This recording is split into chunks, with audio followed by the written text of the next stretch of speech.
ಪರಿವಾರವೆಲ್ಲ ಕ್ಷೇಮವೇನಪ್ಪ ಅನುಜಾಗರಣೆ ಧೀಮಣಿ. ಅಕ್ಕಯ್ಯ, ನಮ್ಮ ತಮ್ಮಂದಿರು ನಮ್ಮ ಪ್ರಜ ಪರಿವಾರವೆಲ್ಲವೂ ನಿನ್ನ ಅಂತಃಕರಣದಿಂದ ಕ್ಷೇಮದಿಂದಿರುವರು. ಅಹೋ ಅಕ್ಕಯ್ಯ ಸೋದರ, ನಿಮ್ಮ ದರ್ಶನ ಆಶ್ಚರ್ಯವಾದವಿಲ್ಲದೆ ಬಹಳ ದಿವಸವಾಯಿತು. ಆದ್ದರಿಂದ ನಾನು ಬಂದಿರುವನು. ನನಗೆ ಬಹಳ ಪ್ರಯಾಸಗೊಂಡಿರುವುದು. ಸ್ವಲ್ಪ ಜಲವನ್ನು ತರಿಸಿಕೊಡೆ ಹಾಗ್ರಜೆ. ನಿನ್ನ ಇಷ್ಟದಂತೆ ಆಗಲು. ಅಮ್ಮ ಶೈಲೇಂದ್ರಿ, ಒಳಗಡೆ ಏನು ಮಾಡುತ್ತಿರು? ಸ್ವಲ್ಪ ಜಲವನ್ನು ತೆಗೆದುಕೊಂಡು ಬಾರಮ್ಮ ಶೈಲೇಂದ್ರಿ. ಅಮ್ಮ ಶೈಲೇಂದ್ರಿ, ಜಲವನ್ನು ತೆಗೆದುಕೋ. ಅಹೋ ತಮ್ಮಯ್ಯ, ಜಲವನ್ನು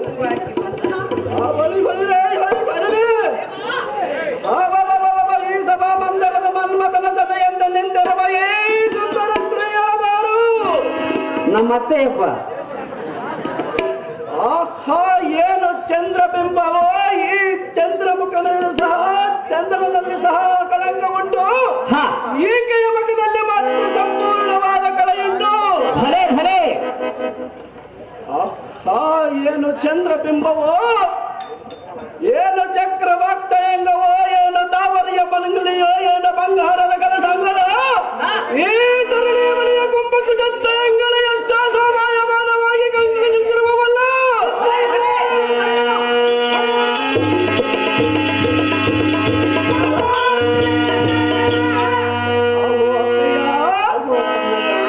ನಿನ್ನ ಮುಂಭಾಗದಲ್ಲಿರುವ ಸಗ ಜನರ ಮಧ್ಯ ಪ್ರದೇಶದಲ್ಲಿರುವ ಸಮಸ್ತ ನಕ್ಷತ್ರ ಮಂಡಲದಲ್ಲಿ ರೋಹಿಣಿಯಂತೆ, ಮಿಂಚಿನ ರಾಣಿಯಂತೆ, ಪುಟ ಹಾಕಿದ ಬಂಗಾರದ ಬೊಂಬೆಯಂತೆ, ಮಾರಿನ ಮಂಗೈಯಲ್ಲಿರುವ ಹರಗಳಿಯಂತೆ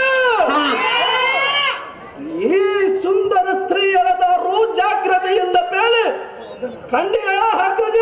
ಸೋದರ, ಸೋದರಿ, ಪರಸತಿಯನ್ನು ಆಗೆಲ್ಲ ಬಯಸಬಾರದು ಸೋದರ. ಆತಕ್ಕೆ ಬಯಸಬಾರದು ಹಾಗ್ರಜೆ.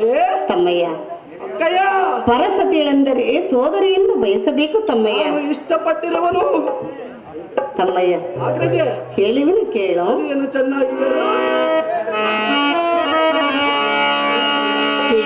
ಕೇಂದ್ರ ರಾಜಚಂದ್ರ ಇವಳ ವಿಷಯವನು ಇರುವೇನ ಕೇಳ ನೀನು ತಮ್ಮನಿ ನಿನ್ನೋ ಎನ್ನ ಮಾತನ್ನೋ. ಅಹೋ ತಮ್ಮಯ್ಯ, ಚೆನ್ನಾಗಿ ಕೇಳು.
ರಾಣಿ ವಾಸವ ರಾಜಾದ ರಾಜ ಎಂದರು ಸ್ನೇಹಪದ್ಯರು.